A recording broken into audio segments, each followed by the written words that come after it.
தஞ்சையில் முதலமைச்சர் டெல்டாக்காரன் என்று சொல்கிறார்.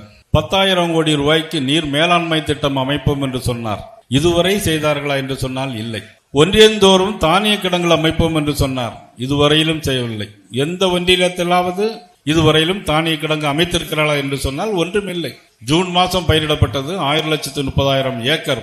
ஆனால் மழை வரும் என்று தெரிந்திருந்தும், மழைக்காக ரூபாய்கள் ஒதுக்கியிருந்து என்று தெரிந்திருந்தும், முதலமைச்சர் நான் ஒரு டெல்டாக்காரன் என்று சொல்லியும் எல்லாம் மழையில் பாதிக்கப்பட்டது. அறுவடை செய்த நெல்கள் கொள்முதல் செய்யவில்லை. பிறகு நான் போன்றவர்கள், அண்ணன் எடப்பாடி போன்றவர்கள், கருப்பு முருகானந்தம் போன்றவர்கள் நேரடியாக இடத்திற்கு வந்து பார்வையிட்ட போது அதன் பிறகு ஏதோ கொள்முதல் செய்வதாக ஒரு பாவனை செய்தார்களே தவிர ஒன்றுமில்லை.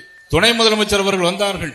துணை முதலமைச்சர் அவர்கள் வந்து நேரே பார்த்துவிட்டு ரயில்வே ஸ்டேஷனுக்கு போய் அங்கே எல்லாம் ஏற்றுமதி செய்வதாக பார்த்துவிட்டு உடனடியாக ஏற்றுமதி சென்று விட்டார். ஆக உணவுத்துறை அமைச்சருக்கும் துணை முதலமைச்சருக்கும் அதிலே கருத்து வேறுபாடுகள் என்ன செய்வது என்று அவர்களுக்கு தெரியவில்லை.